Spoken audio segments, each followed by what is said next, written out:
Salam, hər kəs salamlayıram dostlarım. Mən bugün bir önəmli məsələdən danışacağım. Bu önəmli məsələ hesab eləyirəm ki, hər bir Azərbaycanlının və hər bir qeyrəti olan şəxsin və Türkiyədə yaşayan duyarlı insanlar üçün önəmli bir mesaj olmalıdır. Öncəliklə mən Türkiyə Cumhuriyyətindəki şəhid ailələri, qazilər birliyi, askər qurumları da belə dərnəklərinə müraciət edirəm. Lütfən Azərbaycandan sizin qapınıza gəlib Azərbaycan əskərinin əlbisəsini geyinən qadınlarla bağlı ciddi araşdırma aparın.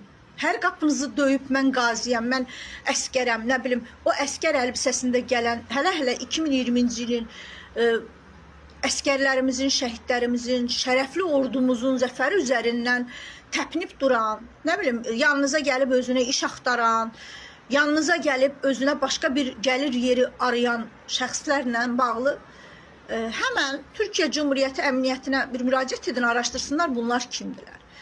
Maalesef 1-ci Qarabağ Savaşından sonra da belə qadınlarımız vardı və sizləri iyice sömürdülər. Özlərinə yarbay, albay, teğmen, nə bilim nə dedilər və siz də mən anlayıram Azərbaycana olan həssasiyyətinizdən bunun üzərinə getmədiniz. Amma Azərbaycan ordusu elə Türkiyə ordusu qədər, Türkiyə ordusundan da bəlkə də daha çox əziyyət çəkmiş. Çünki Türk ordusu hər zaman bir devləti olub və bir ordusu olub. Amma Azərbaycan ordusunun bilirsiniz könüllü başlayıb, Sovetlərdən ayrılıb, son illərdə çox əziyyət çəkmiş bir, həddən artıq əziyyət çəkmiş bir ordudan danışırıq. Və onun yetişməsində bəli Türkiyənin çox böyük rolu var. Eyni zamanda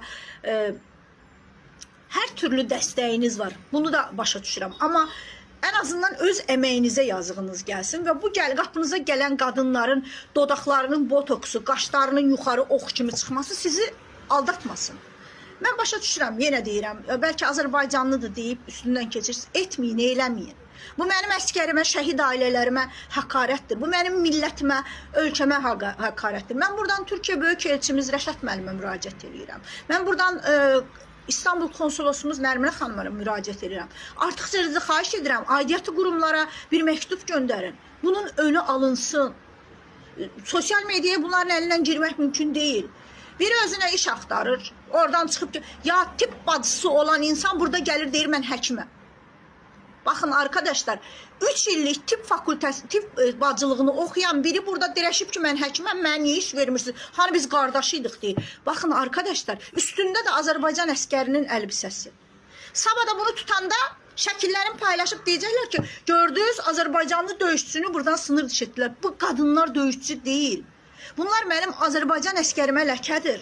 Bunlar bizim Azərbaycan oğullarının, o əlbisəni giyən oğlanların səngərdə, ya o əlbisələrin üzərində mənim əskərimin, mənim oğlumun, mənim şəhidimin qanı var. Siz bu qədər bu paltarları bu qədər ucuz edə bilməzsiniz. Azərbaycan Müdafiə Nazirliyinə müraciət edirəm. Azərbaycan DTX-sına müraciət edirəm. Lütfən quş uçanda xəbərimiz var deyirsiniz. Bu şeylərin önünü aldırın. Bunlar Azərbaycan adına ləkədir. Şəxsən mən utanıram. Yəni bu qədər olmaz. Mənə gələnlərin hamısını mən aidiyyatı qurumlara göndərmişəm. Amma lütfən yasaq gəlsin, Türkiyə Cumhuriyyətinə bildir verin. Tamam, Türkiyədəkilər deyir ki, qardaşdır filan. Ya bir baxın, sokakta görün, ya Türk əskəri, qızlar, o polislər var. İşdən xaric siz bunların üzərində bir dənə o əlbisəni görə bilməzsiniz ya. Və o əlbisə ilə öz sorunlarını çözməyə çalışmırlar. Bu ölkənin qaziləri problemi üçün sosial müdafiə fonduna, nə bilim, hara gedirlər. Amma o əlbisəni geyib getmirlər ya. Ha, bu bizim Azərbaycan oğlanlarımız geyinəcək. O qazi mənim onu geyməyə haqq edir. Onun içərisində onun bədəninin bir parçası gedir. Bu əlbisə onun üçün əzizdir. Amma nə olduğu bəlirsiz. Keyfinə düşüb Azərbaycanda işini buraxıb gəlib Türkiyədə iş axtaran Suriyalılara niyə iş verirsiniz, mənə iş vermişsiniz? Suriyanın devləti yox idi, sənin devlətin var. Sənin ordun var. Siz bu neyin kafasındasınız siz? Sən istə, amma o əlbisə üzərində onunla istəmə. Sənin axı, Türkiyə devlətində də demirlər ki, ay bacı, bir çıxart ortaya bir sənət qoy, görün bu əlbisəni geymə haqqını hardan əldən etmişsən? Arkadaşlar, lütfen gördüğünüz yerde uyarın. Lütfen bu sosyal medyalarda falan bu Azərbaycan əskərinin elbisesini bu kadar ucuz etmeyin. Ha tamam, bir iki şəhid ailəsi tanıyırlar. Gəlirlər o şəhid ailələri ilə buradakiləri tanıştırırlar. O sivil elbise ilə də tanıştıra bilərsən. Bir dənə qurum yaradarsan, bir dənə dernek açarsan, Türkiye Cumhuriyetinde zaten bunun için bundan kolay yoktu. 7 nəfər yığışırsınız, bir dernek kurursunuz, imza atırsınız, verirsiniz dernekler masalasına, qeydiyyatdan keçdi, eyvallah deyir. Ama bunun için senin asker elbisesi giyinip kapı kapı sülenerek, gezerek, o kapı senin, bu kapı sen, bir o elbiseye bak, bir de ağzına, burnuna, kaşına, gözüne bak. Siz bu elbise, üzür istəyirəm ifadəmə görə, genel ev qadının üzəri üçün tikilməyib. O elbise şərəfli Azərbaycan ordusunun, şərəfli şəhidlərimin, qazilərimin elbisesidir. O elbisəni kirletmeye hiçbirinizin hakkı yok. O elbise üzerinden özünüze hansısa bir yerden ne bileyim para kazanmağa hiçbirinizin hakkı yok. Hediyeler almağa hiçbirinizin hakkı yok. Bir tek hakkı olan qaziler ve şehit ailelerdir. Onları da bu kadar ucuz etmeyin. Türkiye Cumhuriyetinde 44 günlük savaştan sonra Azərbaycan ordusuna büyük bir hürmet var, büyük bir izzet var. Onu da gelmişsiniz yok etmeye çalışırsınız. Ayıptır. Yığışdırın bunu. Ben bir daha buradan bütün aidiyyatlı qurumlara deyirəm. Sizden xahiş edirəm. Tanıdığım səhifələrin hamısını istediğiniz an size link ataram. Bunları durdurun. Uyarın. Emniyeti uyarın. Türkiye polisi, gözünü seveyim, sokakta giderken çok da Azərbaycan əskərinin elbisesini giyip, kardeş belki bu teröristtir. Bir saxla. O elbisedeki rütbeleri, çiynindeki rütbeni kanıtlayan belgesi var mı?